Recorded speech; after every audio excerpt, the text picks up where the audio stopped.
Yo, what it do, Ghost Nation? It's your boy Ghost Rider. Welcome back to another episode of Ghost Movies. Now, on this episode, I want to talk about Ant-Man and the Wasp, Quantumania. I just watched it, just came out of the theaters and saw it, and my thoughts on this is that I enjoyed it. This is the first Ant-Man movie that I actually went to the theaters and watched it. I enjoyed it for what it was. First, I'm going to tell y'all my favorite parts of the movie, and then I'll go into some of the bad parts that I didn't like. But yeah, this movie was fantastic, man. Honestly, Quantumania, it really blew me away. I was surprised by it, but not just surprised by it. I loved. First of all, let's talk about Kang. I love what Kang brought to Ant-Man and the Wasp because it was fucking fantastic. I love that. Let's just get that out the way. Secondly, I like the fact that we got more of Janet's character, Michelle Pfeiffer. We got more of what she brought to the table when it comes to her being stuck in the quantum realm and all that good stuff. And what does it take to actually, why is she holding back? Why she didn't tell them about Kang? All that good stuff. You know what I'm saying? Like, why are you not telling us? Let us know what's good. Why are you not telling us about Quantum Realm? What are you keeping from us that you can't tell us? Why can't you tell your husband Hank Pym? Why can't you talk to him? Why can't you talk to your daughter Hope and tell her what's going on? What's there to hide? She is so terrified of Kang. That's why she never brought it up. They rescued her. She came back home. She thought she would never see Kang again, but nope. Lo and behold, they were sending signals this whole time. Scott Lang's daughter's been sending signals down to the quantum realm this whole time. And that's how Kang was able to lure Scott Lang, the new Ant-Man. That's how he was able to lure him down into the quantum realm. It's crazy. That's smart. I love Kang as a villain. Kang the Conqueror. He is a murderous villain. He doesn't even care about, making the whole universe, cut the universe in half like Thanos. He wants to kill everybody and control everything. That's why he's called the Conqueror. I'm Kang the Conqueror. I want to conquer everything. Everything. I don't care who's in my way. I don't care who I kill. I don't care about saving anybody. I'm killing everybody. I thought Jonathan Majors did a fantastic job as Kang, man. I really did, man. And the different Kangs that we're getting, oh my word. You thought this Kang the Conqueror was ruthless. We still have more Kangs that are coming. So I love that. Now you're going to have to get for the Kang Dynasty, you're going to have to get all the Avengers. Not just the Avengers. Maybe you're going to have to get the X-Men. Maybe you're going to have to get the Fantastic Four. You're going to have to bring everybody in to stop Kang. Because this Kang that's supposedly dead, spoiler alert if y'all haven't seen it, but y'all should have seen it by now. It's Sunday. Kang the Conqueror did eventually die at the end because he tried to leave the quantum realm. And he ended up dying there. Because Hope Van Dyne, she came back after everybody else went through the portal to go back to Earth. She came back to save Scott Lang because Scott Lang was fighting Kang when everybody else escaped. And man, Kang did die. But now his death is going to cause all these other Kangs to come about. There was 2 stingers at the end, and y'all going to see that this Kang is no joke. This Kang has an army, dude.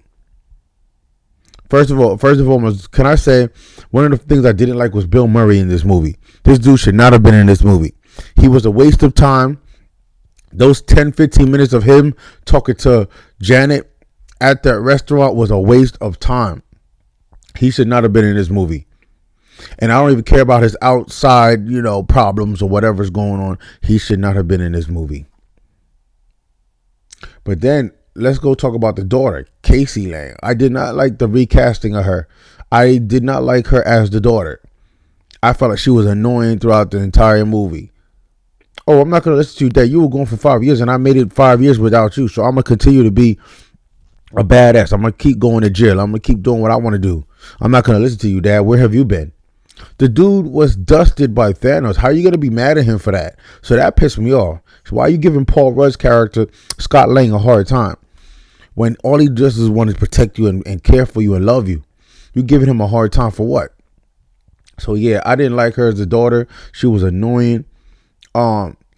Another thing I was disappointed with the movie is that I thought somebody was going to actually die. I thought there was going to be stakes. I thought we were going to lose. I thought we were going to lose Michael Douglas. I thought we were going to lose his character. I thought he was going to die, Hank Pym.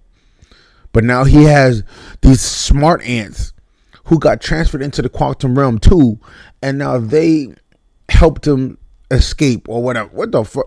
Man, that part pissed me off. That part pissed me off. I'm like, yo, you couldn't kill this dude? Are you serious?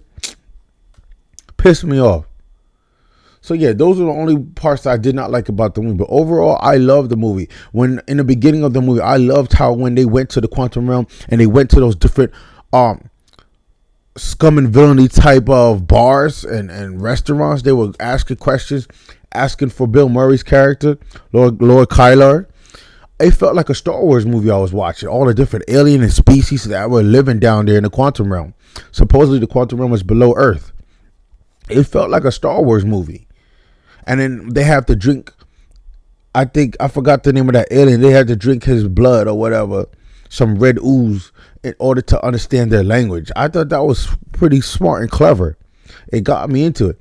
Another part of the movie that I enjoyed was when every time Scott Lang was walking in San Francisco, people recognized him, but they don't recognize him as Ant-Man. They recognize him as Spider-Man or some other Avenger. I love that. That was so hilarious. I was laughing so hard every time. Like, he would go and get the coffee. In the beginning, the coffee was on the house. Your money's no good here. I forgot his name. The guy said, "Thank you, Spider-Man." He gave his coffee for free. And then when he came back to that same coffee shop, he said, "Oh, you're the bug guy. You're the bug man." And then he gave him his coffee. "Oh, that's $12." He's like, and then Scott Lang was like, "Oh, that's $12. What?" He couldn't believe that. And let me just say, I love Janet Van Dyne's backstory character. I love, growing up, I've always loved Michelle Pfeiffer, always, as Catwoman. She also was in Scarface. She was also in what's that movie with oh shoot, I can't remember right now. Hold on, it's on the tip of my brain right now. Hold on, Ghost Nation. Michelle Pfeiffer also played in that movie Bad Company. Was the Bad Company? Shoot, I can't even remember the name of the film. It's bothering me now. The one with Coolio was actually doing the voice of that. He was doing the what the fuck is the name of that movie? It's gonna bother me now. She did that movie with Coolio. Why can't I remember it right now? Anyway, I'll get back to it. But I loved her backstory in that movie. She was fantastic. She was also in Stardust. I'm always a big Michelle Pfeiffer fan, man. Not just Catwoman, but her in Stardust as the villain. Fantastic. I love her character. I love anything that she portrays it. And for her to be in the MCU was fantastic. She killed it. Her backstory, the effort, man, she really worked her ass off in this film. And I thought it was great. Michelle Pfeiffer, man, I love this woman. I don't give a shit how old she is. She's still fine as hell. Still fine as hell after all these years. I'm still trying to remember the name of that movie. Of course, I love her in Scarface because she was always great in Scarface for me. But I can't remember the name of that movie that she was in. It was like a 1990 film. Hold on, guys. Give me a minute, man. I don't want to forget this film because this film is really, really good. It's not Bad Company. I don't know why I keep thinking that it was Bad Company. Oh shoot! I didn't even know she was in Prince of Egypt. That's crazy. I didn't even know she was in Prince of Egypt. Huh? She was also in Love Field. Batman Returns, I already said that. The Age of Innocence, okay. But yeah, she was great, man. I can't remember the name of that movie. All right, it's going to hit me later. Anyway, she's been a great actress in Hollywood for a long, long time. I still think she should have gotten much, much more respect in Hollywood. Like, she should have an Oscar. She should have a lot of stuff because she's a great actress. Anyway, I loved her character. Her character, Scott Lang, and Hank Pym. Those are my favorite characters in this. And Jonathan Majors as the villain, as the big bad. But I couldn't stand the daughter. I couldn't stand MODOK. MODOK was terrible. His head was terrible. His CGI on his face, whatever they did to his face to make him look like a big old skull, terrible. MODOK should not have been in this movie. And the guy who played MODOK was the character's name is Darren something. Terrible, dog. Just like, why? You didn't even have to do MODOK. You could have saved MODOK for Fantastic Four. Terrible. Just a hot garbage of a, oh my gosh. MODOK was so bad. Thank God they killed him off. He's no longer going to be in the upcoming, the next films. He's not going to be in it. He's not going to be in Avengers Kang Dynasty. He ain't going to be in none of that shit. Thank God. So yeah, man, I give this movie a B. Like I said, I love the story. Kang was awesome, but I still had problems with the film. And I'm the kind of guy who likes everything. I don't want to come out and say I had problem with this, problem with that. I want to enjoy everything. But I did have some problems. The daughter pissed me off. MODOK was terrible. What else? That was pretty much it. But the story was good. I enjoyed the story and the backstory of Janet and how she came to know Kang and being stuck in the quantum realm for 30 years. Like, it made sense. But dog, I'm sorry. I did have a problem with this movie, and I did not want to have a problem with this movie. I went into this movie with low expectations. I enjoyed it for the most part, but there were some parts that were just, I had to pull out my phone a couple of times, Ghost Nation. A couple of times this movie was just trash. Anyway, Ghost Nation, leave your comments in the comment section below. Sorry it took me so long. I can't remember the name of that one movie that she was in where she was the teacher and she was teaching black students or whatever. Coolio did the soundtrack. He did the theme for that movie. That's where Gangsta's Paradise came from that film. And I can't remember it. Give me 1 second. I'm going to pull it up. Hold on. I got to look this up. Because it's going to bother me all night. And I don't want it to do that. Michelle Pfeiffer Coolio movie. Let's see what comes up. Because I want to remember that film. I don't know why the fuck I can't remember that film. But it's going to bother me all night. And I think that movie... hold up. Let me see. Michelle Pfeiffer, cool. Yeah, I know.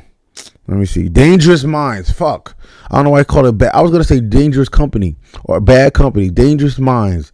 That movie came out in 1996. That's the name of the movie.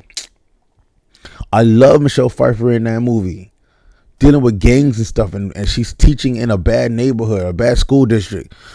With all the gangs that she has to deal with and all the BS. I love that film. Sorry, Ghost Nation. It took me so long. All right. Leave a like in the comment section below. Comment in the comment section below. Like this video. Subscribe to my channel. Until next time, I'll catch you on the next video. Ghost Rider out.